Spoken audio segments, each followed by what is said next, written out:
Welcome to the Impossible Shifts Moments.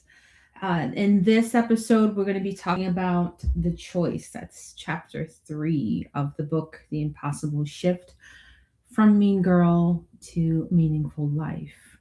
So, if you were with us last week, you were with the part of the journey where Cathy experiences that moment where she finds herself in a pretty dire situation and she's, confronted by these boys.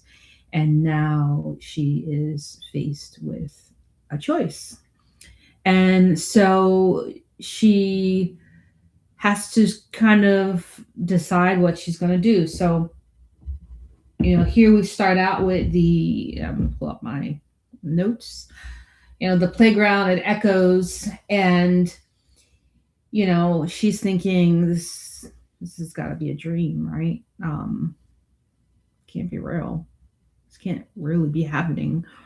And I know when I was living the moment,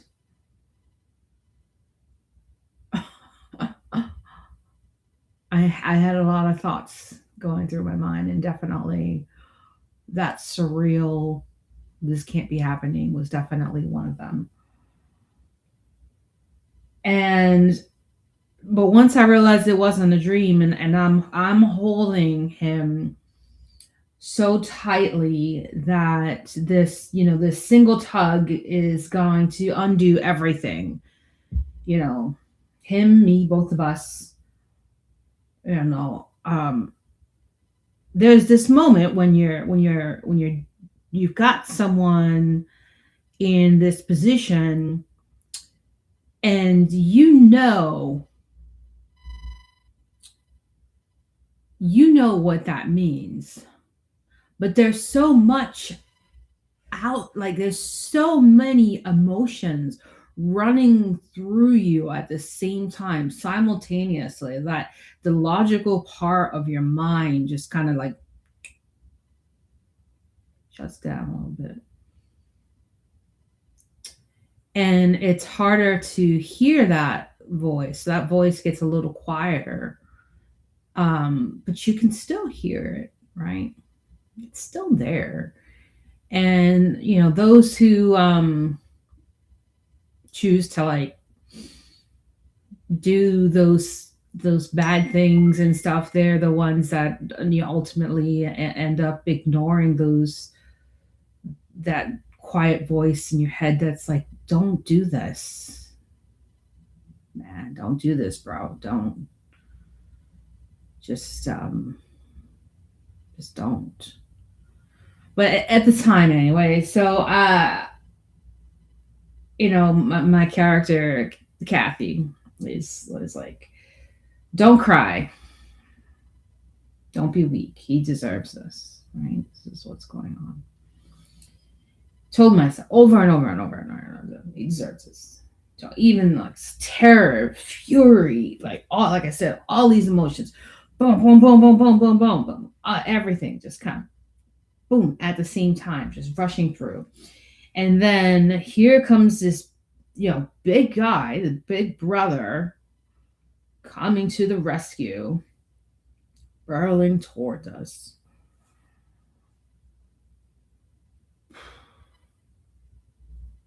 I'm not letting him go. Mm-mm-mm.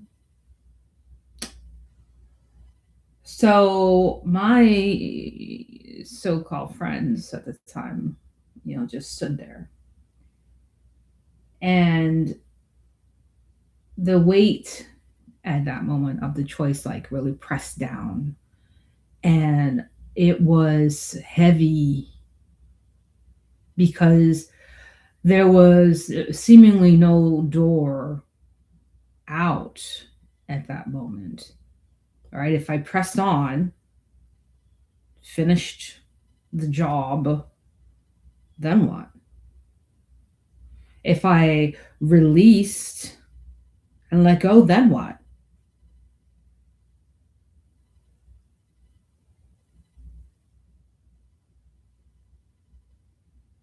Did I think that they were gonna just let me walk away? No, they would not do that. That's what I thought. So,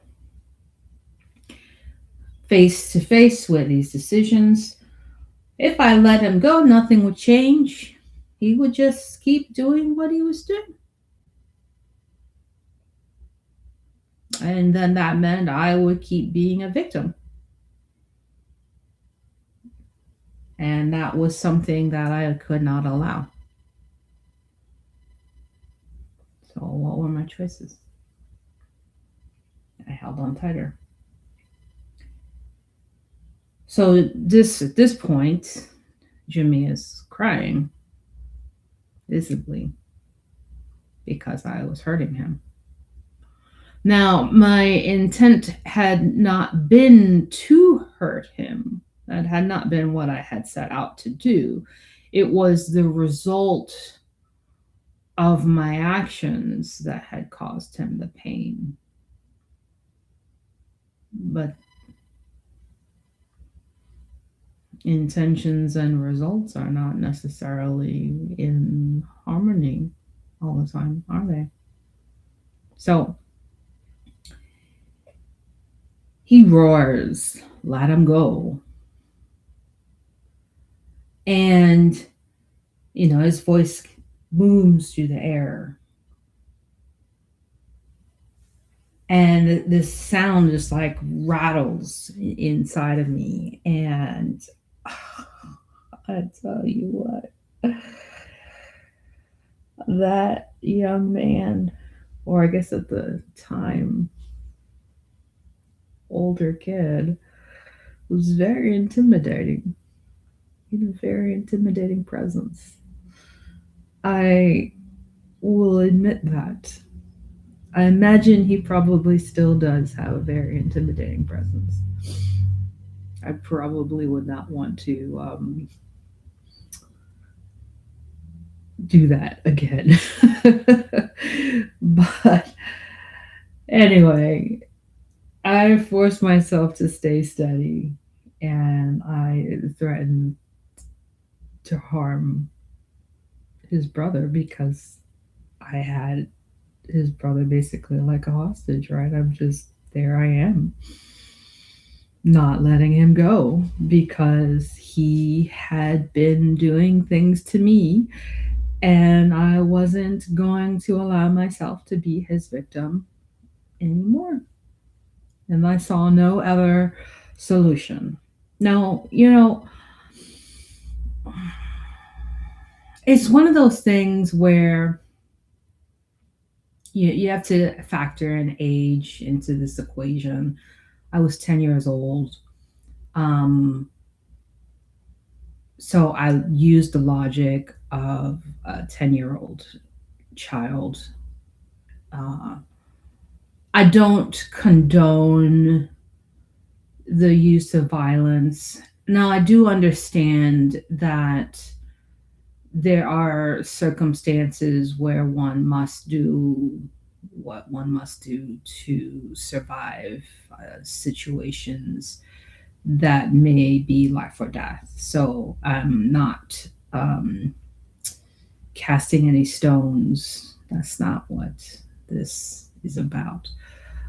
What I am saying is that the younger version of me did not understand at that time how to create boundaries in a healthier way.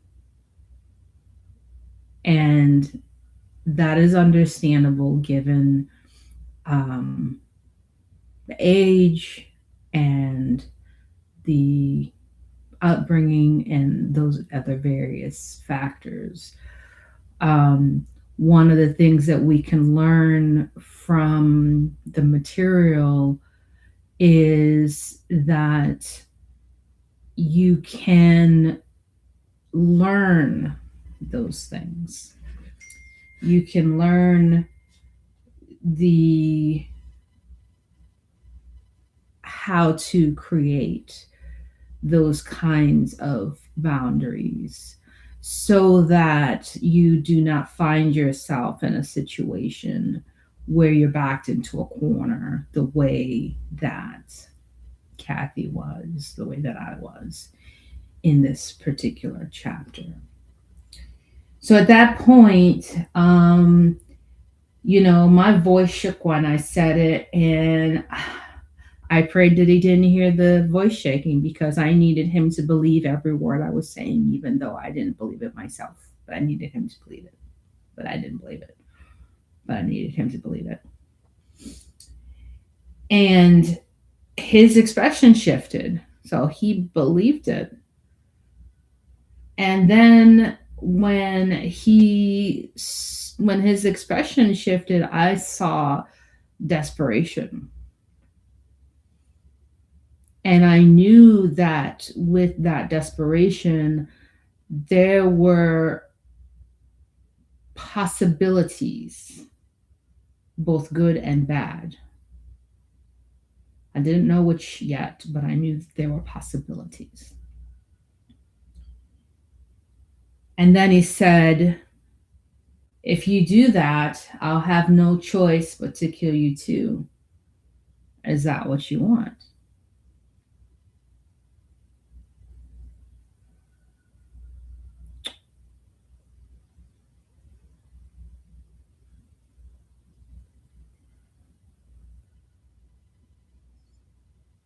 I wasn't fully prepared for that response.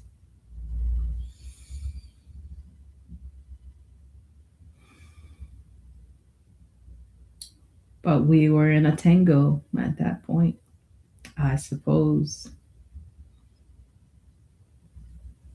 So I did what I thought was the logical thing to do at the time. I pressed harder. Yeah, I did. And then his eyes widened in fear. I pressed harder.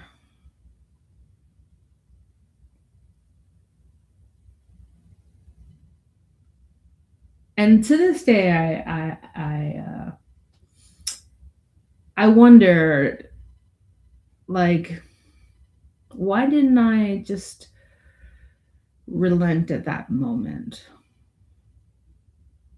Why didn't I just give in when he threatened to take me out too?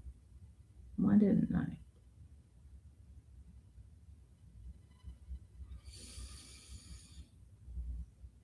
And I thought about it. And I realized that at the time, that 10-year-old little girl was probably thinking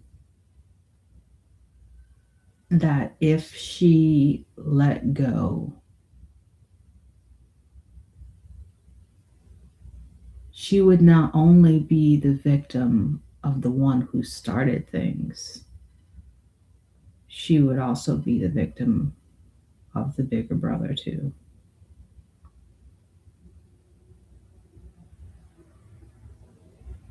And that was not an acceptable option. So she said, go ahead. Right? He can't keep doing whatever he wants. He touched me. He made me feel small, powerless. I won't let it happen again. I'd rather see him gone. I spoke my truth.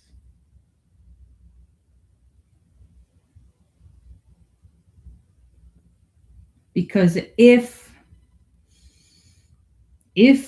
that was going to be the way that everything was going to end for me, if that was the end of my story that day at the park, at the playground,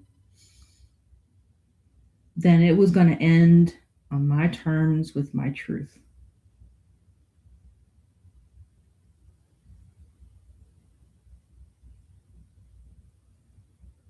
because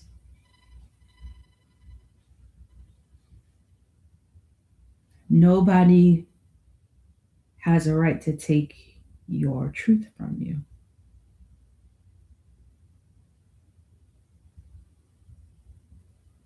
Hmm? Nobody.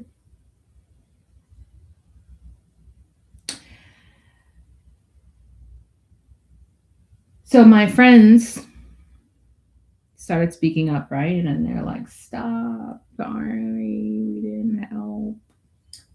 We thought it would be okay. You know, whatever. Oh, I didn't hear them. I mean, I guess I heard them. I don't know.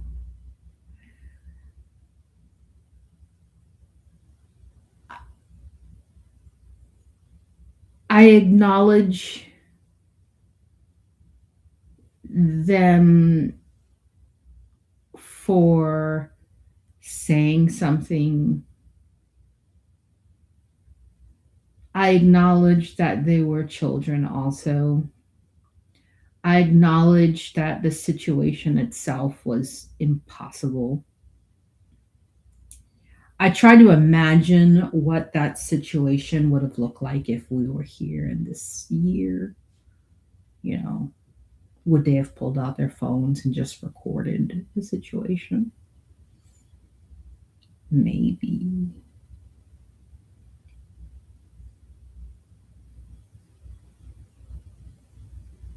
I don't know. I can't apply morals to an event based on something that didn't exist. And I can speculate at best, but maybe not. Maybe if there were phones, maybe they would have called someone. Maybe that would have made them more courageous. I don't know. It's hard to know the strength of one's character based on a singular event.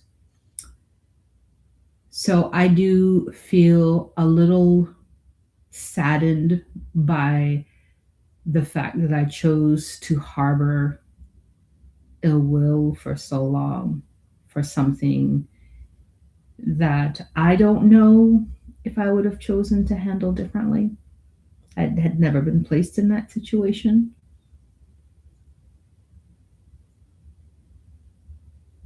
I like to think that I would have.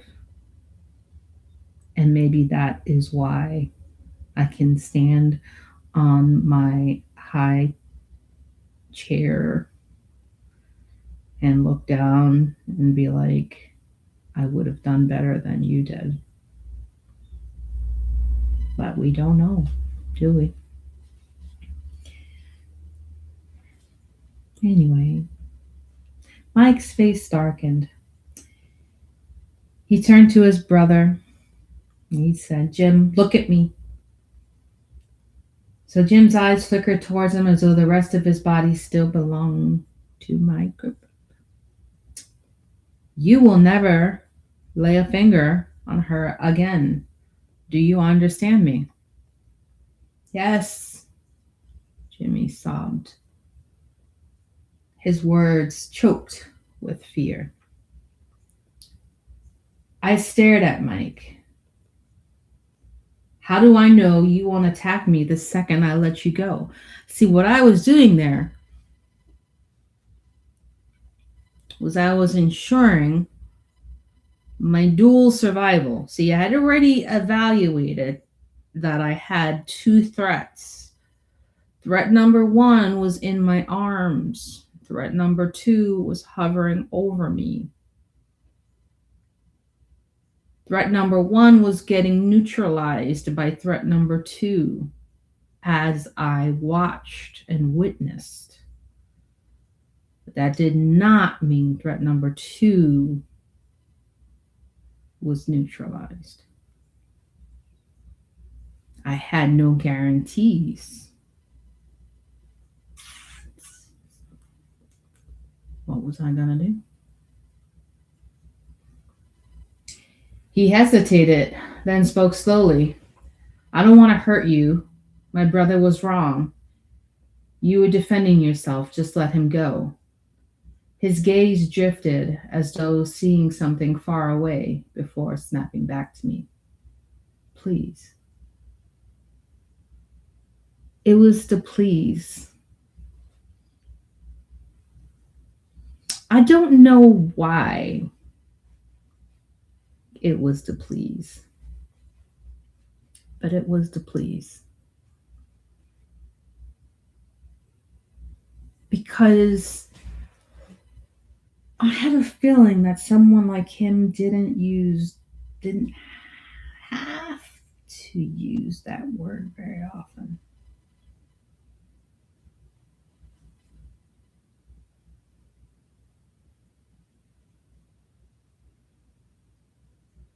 And so when he used it, I felt like there was value in that word, more significance in the tone. And so my will cracked.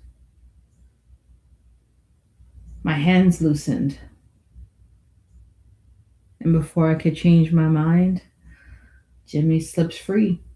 He scrambled to his brother's side, burying himself in his arms. Go home, Mike said firmly. Jimmy obeyed without looking back. He didn't even glance back. I sank to the ground because I lost my leverage and my threat number 2 was still there. Potentially worse than the first.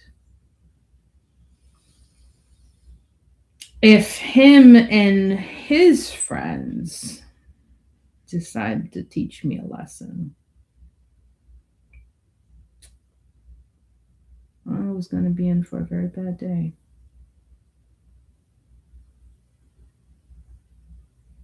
I sank to the ground, the cold grass pressing against my legs. The tears that had threatened to fall were gone. I felt hollow, empty. A piece of me, the innocent girl I once was, had died there. And I hadn't even been able to say goodbye.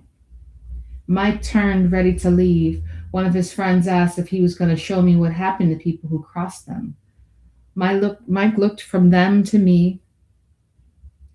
Nah, he said flatly. I told her it was cool. Besides, I don't hit girls. Let's go. And just like that, they disappeared. So just like that, I went from 2 to 0. I was no longer a victim. But something happens to a mind that gets a little fractured.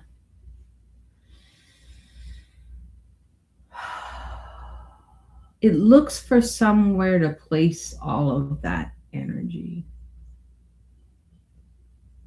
all of those feelings, and all of those emotions.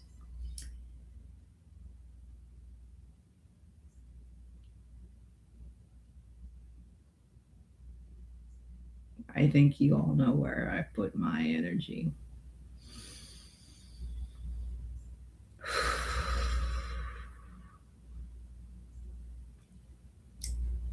The girls,